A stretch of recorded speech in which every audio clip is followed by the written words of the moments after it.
bahwa Anda mengatakan mati itu sakit. Apa yang Anda rasakan waktu itu? Rasa dada sesak, itu sakitnya tuh seperti ditusuk pedang, terus seperti kulit binatang dikuliti gitu. Hidup-hidup. Sakit sekali waktu itu rasanya. Sakit sekali. Terus di dada saya terasa sesak. Setelah itu paman saya mengajar saya mengucap kalimat thayyibah, terus mengucap doa kalimat syahadat, asyhadu an la ilaha illallah wa asyhadu anna muhammadar rasulullah. Apa betul waktu ruh Anda itu dicabut dari kaki gitu, Ya. Anda bisa melihat jasad Anda? Sempat saya melihat jasad saya pada waktu itu, tapi sebentar. Setelah itu saya dibawa pergi oleh 2 orang malaikat ini. Dan pada waktu itu saya ingin ketemu sama ayah saya. Kebetulan ayah saya sudah meninggal. Dan suatu ayah saya meninggal, dia berusia 55 tahun. Setelah saya ketemu di sana, dia tuh berusia muda. Kok muda? Berusia 17-20 saya perkira. Anda sempat ngobrol dengan ayah? Sempat. Apa yang Anda sampaikan? Waktu itu ayah nangis. Ayah saya bilang, kenapa kamu kesini nak? Pulanglah, di rumah tidak ada orang. Kasihan buat ibumu dan adik-adikmu. Tidak ayah, janjiku sama Allah sudah sampai. Dan pada waktu itu ayah saya menangis. Nangis. Lalu apa yang dia ucapkan? Diam aja dia. Tersilang. Kembali ke malaikat tadi, bentuk yang Anda lihat seperti apa malaikat ini? Dia ini laki-laki, tapi mukanya sama semua. Berapa malaikat? 2. Iya. Fisiknya seperti apa? Seperti berserban, berpakaian ihram, mukanya sama. Wajahnya seperti apa? Wajahnya sulit saya gambarkan. Yang jelas dia ini sama. Dua-dua itu sama rupanya. Apakah ada ucapan dari 2 sosok yang Anda anggap malaikat itu? Ada. Apa kata mereka? Waktu itu saya mengalami perjalanan spiritual. Saya disoal oleh malaikat itu dengan sebutan ma ayyutuka, siapa Tuhanmu? Waktu itu ruh saya menjawab, Tuhanku adalah Allah. Siapa pemimpinmu? Pemimpinku adalah Nabi Muhammad Sallallahu Alaihi Wasallam. Mana kiblatmu? Kiblatku adalah Ka'bah. Siapa kedua orang tuamu? Siapa saudara maramu? Terus saya diperjalankan. Setelah itu kedua orang malaikat ini memimpin tangan saya, tangan kiri saya, membawa saya ke satu tempat, menduduki saya di sebuah kursi. Pada waktu itu kursinya tuh empuk, mungkin 8 busanya ya, cantik. Terus di sana saya duduk.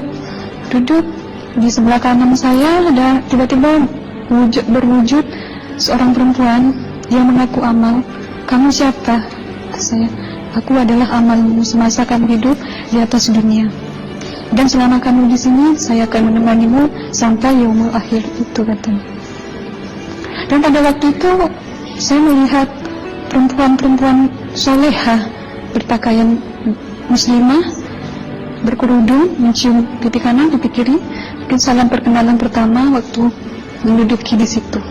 Setelah itu saya dihijrahkan lagi, dibawa oleh 2 orang malaikat ini lagi, melihat dosa-dosa besar ya. Di sana saya diperlihatkan ada seorang laki-laki memikul besi di bahunya. Saya perkirakan besi itu mungkin beratnya tuh berton kali ya. Berat sekali ya. Berat sekali. Terus dia berjalan nggak sampai ke tujuannya. Berlumuran darah nanah, baunya na'udzubillah misalnya. Bajunya tuh sobek-sobek. Waktu itu ruh saya disaksikan oleh Amal. Saya tanya kepada Amal, ruh tanya sama Amal, wahai amalku, dosa apakah yang manusia ini lakukan sewaktu ia hidup di atas dunia?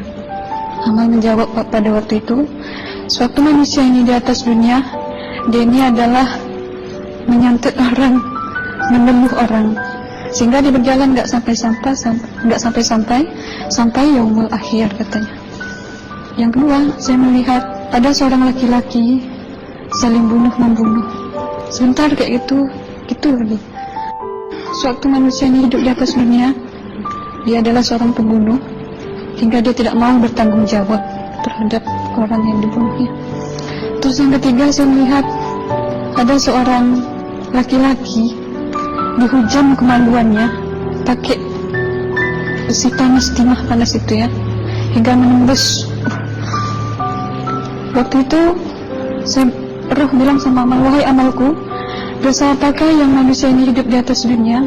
Amal waktu itu menjawab, suatu manusia ini hidup di atas dunia, manusia ini adalah seorang perzina.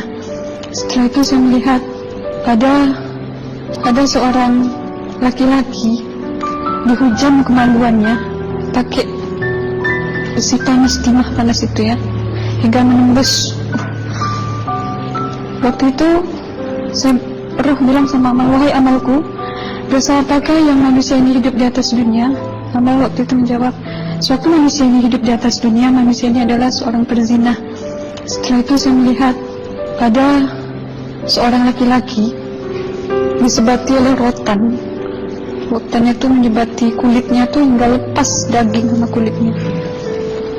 Itu amal menjawab, suatu manusia ini hidup di atas dunia, dia ini tidak pernah sholat Islam, hingga waktu matinya pun dia tidak mengucap 2 kali syahadat. Dan pada waktu itu roh sama amal sempat menghafiz Quran pada waktu itu dengan harapan supaya orang manusia yang Allah siksakan ini bisa terampuni dosanya.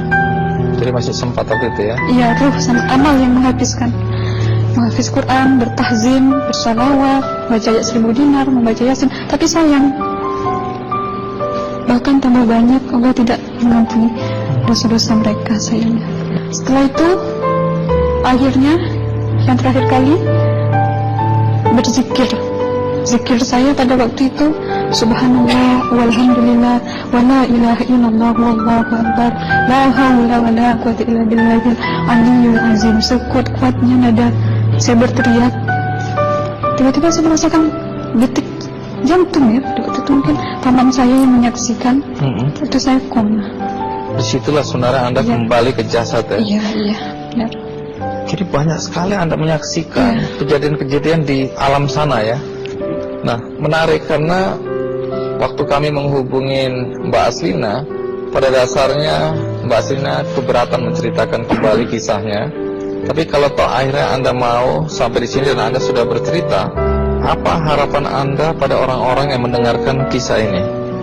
Ya, harapan saya pertama, ya lebih banyak menyambut puasa ya, lebih banyak mendekat diri aja sama Allah, perbanyakkan amalan soleh, perbanyakkan zikir, perbanyakkan sholawat, baca Quran, dan sebagainya. Itu harapan Anda ya? Iya. Baik, terima kasih Mbak Aslina ya, sudah datang dari Bengkalis untuk menceritakan kisah ini.